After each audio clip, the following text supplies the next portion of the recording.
So estimates from the American Cancer Society show that of the more than 2 million new cancer cases expected this year in our country, nearly 100,000 of those will be in New England. And over the years, researchers have noticed a trend of increasing cancer rates in adults under the age of 50. Joining us live now to discuss this, Dr. Edison Liu, President Emeritus of the Jackson Lab in Bar Harbor, Maine.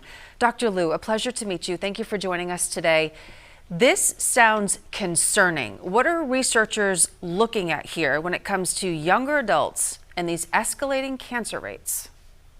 Yeah, we are very concerned because we've been following this since mid-1990s and it's continued.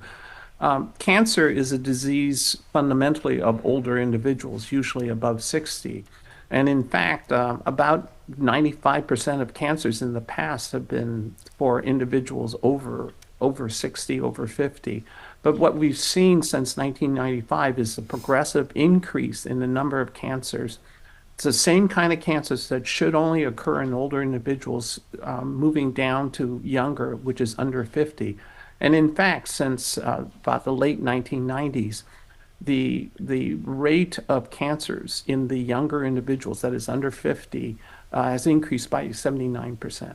Dr. Liu, does the research show a more common type of cancer among those under 50, or is that age group experiencing just a wide-ranging array of the disease here? It's a wide range, but primarily they are what we call the GI tract, that is colon, stomach, more lung cancers, more breast cancers as well.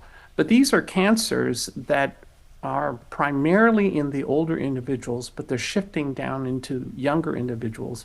And we've been able to kind of track the molecular configuration of these cancers to know that they're not a different class of cancers.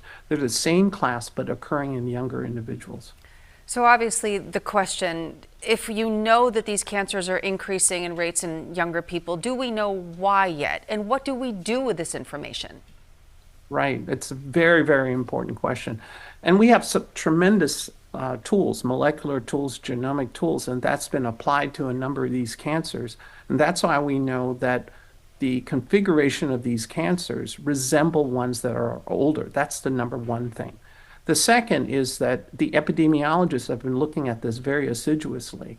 And what we're finding is that it's likely, now these are all correlations, but it's likely to be certain lifestyle changes that we've seen that we know have been associated with cancers amongst the older individuals.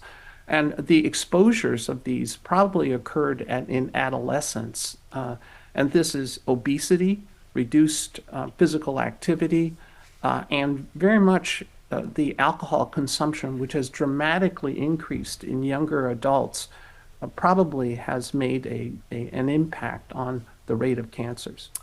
All right, Dr. Liu from the Jackson Laboratory up in Maine, thanks for joining us today.